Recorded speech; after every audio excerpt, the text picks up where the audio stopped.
जी students, कैसे हैं आप? ठीक ठाक है। अच्छा, आज का हमारा टॉपिक है डिव के बारे में। डिव बेसिकली एक कंटेनर है, एक ऐसा बॉक्स है, एक कंटेनर है जिसके अंदर आप डिफरेंट एलिमेंट्स जो है ना वो रख सकते हैं।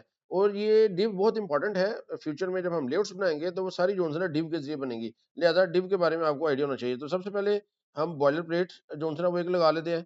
इसके बाद हम क्या करते हैं, एक डिव बनाते हैं। जिस तरह मैंने आपको पहले बताया कि डिव एक कंटेनर है, इसके अंदर आप डिफरेंट एलिमेंट रख सकते हैं। तो डिव एलिमेंट एक मैं बनाता हूँ। अब इसके अंदर हम मुख्तलिफ एलिमेंट्स जो है ना वो रख सकते हैं। अब फॉर एग्जांपल मैं एक वेबसाइट ओपन करता हूँ जिसके अंदर से ये लोरम इप्सम से ये थोड़ा सा मैं हेडिंग और ये जो दूसरा टेक्स्ट वो कॉपी कर लेता हूँ। ये हेडिंग है, इसको हम H1 के अंदर लिख लेते हैं और इसके बाद एक हम पैराग्राफ लगा के तो इसके अंदर ये जो टेक्स्ट है इसको कॉपी पेस्ट कर लेते हैं। ये अब ये देखिए, ये जो पैराग्राफ आपने बनाया है, ये लाइन ज़्यादा है तो इसको हम Alt G करेंगे तो ये इस तरह हमारे सामने जो है वो सारा आ जाएगा। ये हमने एक डिव बनाई है, तो इसको सेव करके तो इसको अगर हम एग्जीक्यूट करते हैं तो ये देखिए ये हमारे सामने आ रहा है। अब हम देखना चाहें ये डिव क्या चीज़ है, डिव पे हम बाउंड्री अगर लगाएँगे तो हमें आइडिया हो जाएगा। तो इधर हम एक स्टाइल शीट बना लेते हैं। इधर हम क्या करते हैं जी, डिव। डिव का हम कहते हैं कि इसका बॉर्डर अप्लाई कर दो, बॉर्डर 1 पिक्सेल सॉलिड रेड कर दो। ये बना लिया और इसका जो है बैकग्राउंड कलर ये हम कोई लगा लेते हैं, कोरल लगा लेते हैं चलिए। तो ये देखें, ये जो है ये डिव हमारे सामने बन गई है। तो डिव एक कंटेनर है जिसके अंदर ये टेक्स्ट है।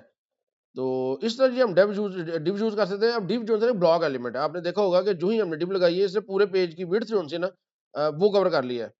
लेकिन हम इसकी जो विड्थ है वो कंट्रोल भी कर सकते हैं। हमने सिंपल क्या करना है, हमने विड्थ जो है ना वो कर देनी है, फॉर एग्जांपल 70% कर दें। तो ये देखिए ये 70% जो है ना वो हो जाएगी। इसी तरह हम जो है ना वो इसकी हाइट भी कंट्रोल कर सकते हैं और इसको अगर हमने सेंटर में लेके आना है तो इसका जो मार्जिन है, मार्जिन वो ऑटो कर देंगे तो ये सेंटर में आ जाएगी। ये देखिए ये सेंटर में आ गया। तो हम इसकी हाइट भी कंट्रोल कर सकते हैं। जहाँ पे हमने विड्थ 70% लिखी है तो इधर इसकी हम हाइट कर देते हैं 500 पिक्सल। तो ये देखें ये इसकी हाइट भी हमने कंट्रोल कर ली। अब आगे बढ़ने से पहले हम ओवरफ्लो की प्रॉपर्टी जो सी ना उसको डिस्कस करते हैं। ओवरफ्लो क्या चीज़ है कि अगर जो टेक्स्ट है या जो भी आइटम्स आपने एक कंटेनर के अंदर रखी हैं, वो उसकी बाउंड्री से बाहर चले जाएँ, तो फिर क्या होता है? उसे कहते हैं ओवरफ्लो। अब ये देखें जी इसकी हाइट 500 पिक्सल है। अगर मैं इसकी हाइट कर देता हूँ जी 100 पिक्सल तो ओवरफ्लो आ जाएगी। 100 अगर करूँ तो ये देखें ये ओवरफ्लो आ गई है। बाय डिफ़ॉल्ट जो ओवरफ्लो है ना विज़िबल होती है। यानी कि अब देखिए डिव की बाउंड्री तो ये जो आपको नज़र आ रही है, ये डिव की बाउंड्री है। तो ये जो टेक्स्ट था अंदर वो ओवरफ्लो हो गया, इसकी बाउंड्री से बाहर निकल गया। तो ये को अच्छा नहीं लगता, कोई भी टेक्स्ट या कोई भी आइटम जो एक कंटेनर के अंदर आपने रखी है उसकी बाउंड्री से बाहर नहीं जाने चाहिए। तो उसके लिए हम क्या कर सकते हैं, हम इसका जो ओवरफ्लो प्रॉपर्टी है, ओवरफ्लो हिडन कर देते हैं।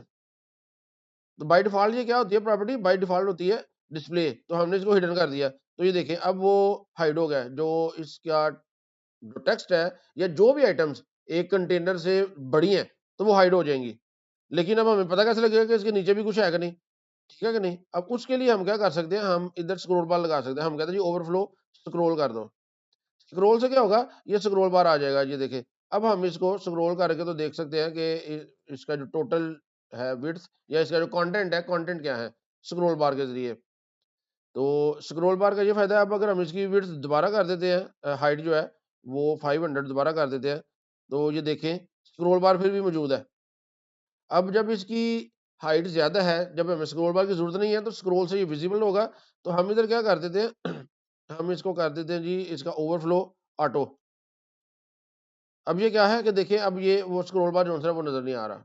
लेकिन अगर इसकी हाइट अगर आप कम करेंगे, हाइट इसकी 150 कर देते हैं आप, तो ये ऑटोमैटिकली स्क्रॉल बार आ जाएगा।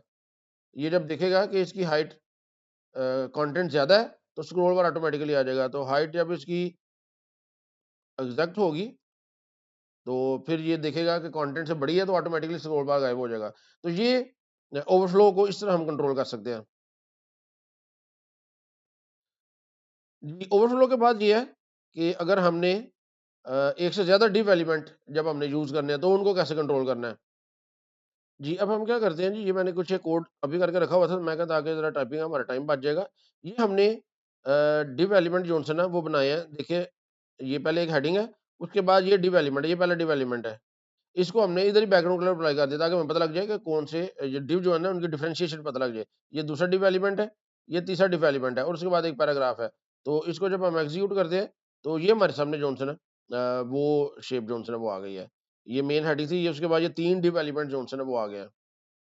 तो मल्टीपल डिव एलिमेंट्स जब आप यूज़ करेंगे तो ये टॉप टू बॉटम अरेंज होंगे। क्यों? क्योंकि ये ब्लॉक एलिमेंट्स हैं और ब्लॉक एलिमेंट आपको पता है पूरे पेज की विड्थ लेंगे। लेकिन इनको आप चेंज कर सकते हैं। फॉर एग्जांपल फ्यूचर में अगर इनकी विड्थ कम करते हैं आप, इनकी हम विड्थ कैसे कम कर सकते हैं डिव की? हम इधर लिखते हैं स्टाइल और इसके अंदर हम कहते हैं जी डिव जो है ना इनकी जो विड्थ है वो कर दो विड्थ 30%। तो ये देखें ये इनकी 30% हो गई है। अब मैं चाह रहा हूँ कि 30% इधर एक ही रो में जो है ना वो अरेंज हो जाए। तो वो हम कैसे कर सकते हैं? उसके लिए हमारे पास मल्टीपल वेज है। तो पहला जो तरीका है वो ये है कि हम इसकी जो फ्लोट प्रॉपर्टी है, फ्लोट, इसको लेफ्ट कर दें। फ्लोट लेफ्ट करेंगे तो ये देखें ये आ गया सामने। हम क्या करते हैं, ये जो हेडिंग है, ये जो एंड पे पैराग्राफ है, इसकी हमें जरूरत नहीं है, इसको हम डिलीट कर देते हैं। ये देखें, अब चूंकि एक पेज की विड्थ 100% होती है तो हम इसकी जो है ना 33% कर देते हैं ताकि ये पूरा एक पेज पे आ जाए 33%। ये देखें, तो ये एक ही लाइन में जो है ना वो अरेंज हो गया। कैसे करने से? फ्लोट लेफ्ट करने से। तो फ्लोट फ्लोट लेफ्ट करने से, लेकिन फ्लोट लेफ्ट जो है ना ये फ्लोट प्रॉपर्टी अब रिकमेंडेड नहीं रही, लेकिन आपको पता होना चाहिए कि फ्लोट के जरिए हम इनको एक लाइन में लेके आ सकते हैं। दूसरा तरीका ये है कि हम इनकी जो डिस्प्ले प्रॉपर्टी है उसके जरिए कंट्रोल कर लें ब्लॉक एलिमेंट्स को।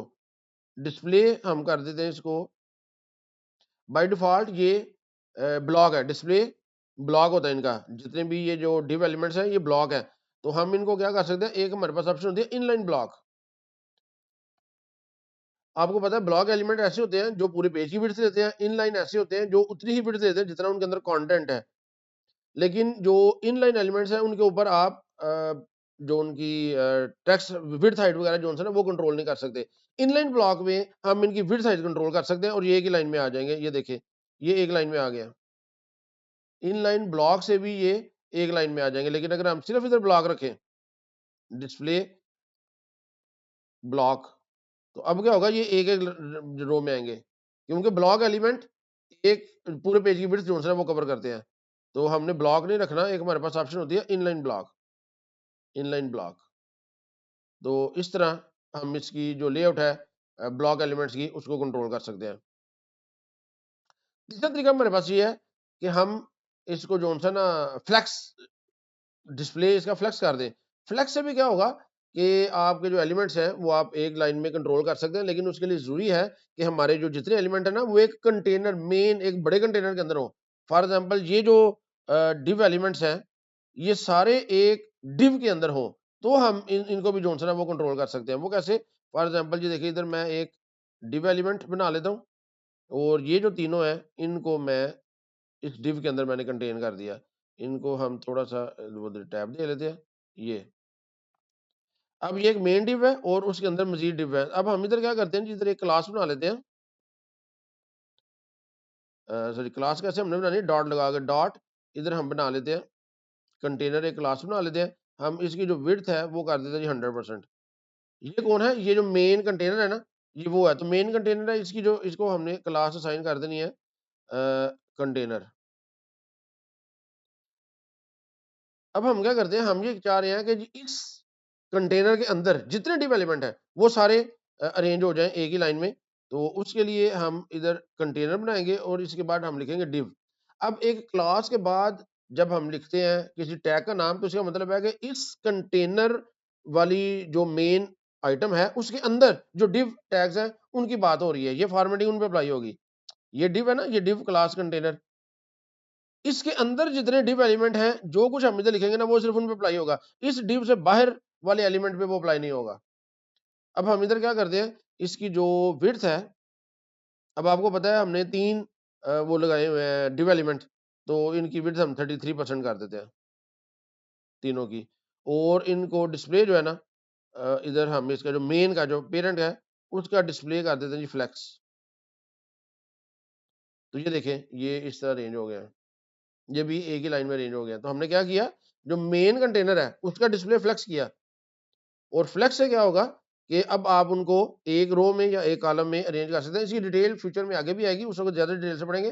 तो इस वक्त आपको इतना आइडिया होना चाहिए कि डिस्प्ले फ्लेक्स से क्या होता है। हमने मेन कंटेनर का डिस्प्ले फ्लेक्स करना होता है, जो उसके अंदर एलिमेंट है उनको हमने कंट्रोल करना है। उनकी विड्थ हमने जितनी जितने एलिमेंट्स लगाए हुए हैं ना, उसके हिसाब से विड्थ एडजस्ट कर लें। 4 एलिमेंट है तो इनकी जो विड्थ है वो 25% कर लें, 3 है 33 कर लें।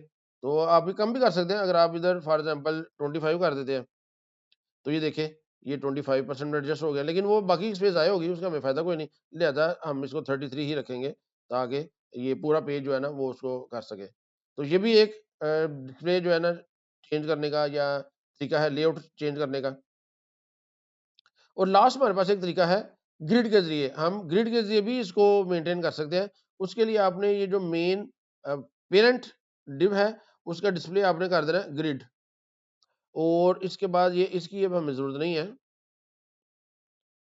इधर आपने क्या करना है, आपने जी डिस्प्ले ग्रिड कर दिया और grid template columns, template columns. अब चूंकि 3 हमारे पास डिव्स है ना, तो हम 33% हर एक को वेट दे देते हैं जी। 33% पहले को, 33% दूसरे को और 33% तीसरे को। इसको सेव करके तो इसको रिफ्रेश करते हैं, तो ये देखिए ये हमारे पास इसी फॉर्म में मौजूद है। तो ये जो डिस्प्ले प्रॉपर्टी है किसी भी ब्लॉक एलिमेंट की, ये मोस्टली यूज हुआ करेगी जब हम लेआउट्स बनाएंगे। तो डिस्प्ले की जो ऑप्शन है, एक होती है जी ब्लॉक। ब्लॉक मींस कि पूरी विड्थ वो कवर कर लेगा। इनलाइन, इनलाइन मींस उतनी ही विड्थ कवर होगी जितना कंटेंट है। इनलाइन ब्लॉक का मतलब है कि वो जो ब्लॉक एलिमेंट है वो एक ही लाइन में आ जाएगा, लेकिन उसकी अपनी प्रॉपर्टीज आप एडजस्ट कर सकते हैं, विड्थ हाइट वगैरह। और फ्लेक्स, फ्लेक्स से क्या होगा, फ्लेक्स फ्लेक्स और ग्रिड जब भी आपने यूज करने हैं तो आपको एक मेन कंटेनर चाहिए होगा। फ्लोट और इनलाइन ब्लॉक, इनको अगर आपने यूज करना है तो आपको मेन कंटेनर नहीं लगाने की जरूरत पड़ती, आप इंडिविजुअल एलिमेंट को अरेंज कर सकते हैं। लेकिन जब आपने फ्लेक्स और ग्रिड यूज करना है तो सबसे पहले एक बड़ा सा मेन कंटेनर होगा, उसके अंदर सब कंटेनर्स होंगे, तो उनको आप कंट्रोल कर सकते हैं। तो अभी के लिए इतना ही। इसकी प्रैक्टिस कीजिएगा। दो मेन चीजें हैं जिसमें हमने जो डिस्कस की हैं, ओवरफ्लो और डिस्प्ले। फिर इंशाल्लाह नेक्स्ट लेक्चर में हम फर्दर डिटेल पढ़ेंगे। शुक्रिया।